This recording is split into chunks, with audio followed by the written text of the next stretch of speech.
الفانيلا الحمراء. اصطدم صالح سليم بالكثير من اللاعبين، ولكن كان أكثرهم طاهر أبو زيد، حيث كان أبو زيد من أوائل اللاعبين الذين عبروا عن رأيهم في رئاسة النادي عندما تضامن مع الفريق مرتجي حتى يعود لرئاسة الأهلي مرة أخرى.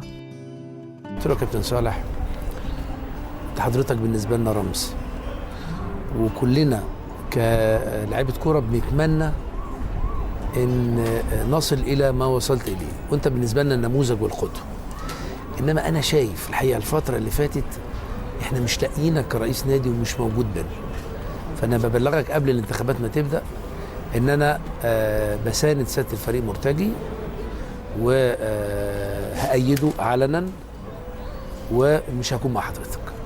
وسلمت عليه وقمت وسط اندهاش معظم اعضاء النادي، وهو سلم عليا بود شديد جدا، ونظرات عينه يعني فيها استغراب بس فيها احترام. وبمجرد انتهاء الانتخابات في مساء يوم الجمعه اللي اقيمت فيه الانتخابات كنت اول واحد بهنيه. كان ما بيحبش طاهر لانه بيحس انه بيتدلع. ولم يقف الخلاف بين المايسترو ومارادونا النيل عند هذا الحد، ولكن حين نجح طاهر أبو زيد في انتخابات الأهلي منفردا مع قائمة صالح سليم، كاد المايسترو أن يتقدم باستقالته في اليوم التالي لإعلان النتيجة، لكن بقية أعضاء مجلس الإدارة نجحوا في إقناعه بالعدول عن ذلك، وظلت الخلافات بينهما في تصاعد مستمر. ورغم كل ذلك كان صالح سليم يحترم طاهر أبو زيد بشدة.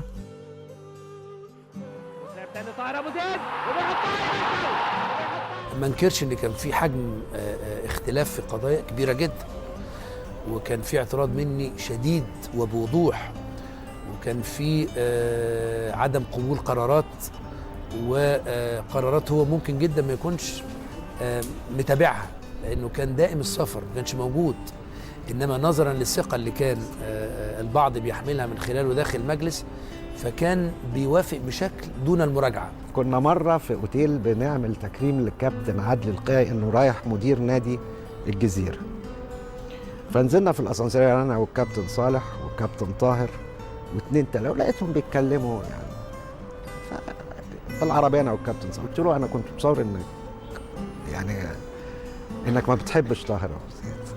قال لي إطلاقا، قال لي أنا مختلف معاه، قال لي أنا بحترمه جدا جدا لأنه لما بيبقى عنده رأي بيقوله في وشي وبيعرف يعارضني، وده شيء بحبه قوي في أسلوب الإدارة. احنا لم نكن في خلاف لأن كانت تقريبا منهجنا في حب النادي الأهلي وقيمه ومبادئه تقريبا مفيش خلاف فيها، إنما اختلاف في القرارات، اختلاف في منهج الإدارة زي ما قلنا، لأن هو جيل وأنا جيل تاني.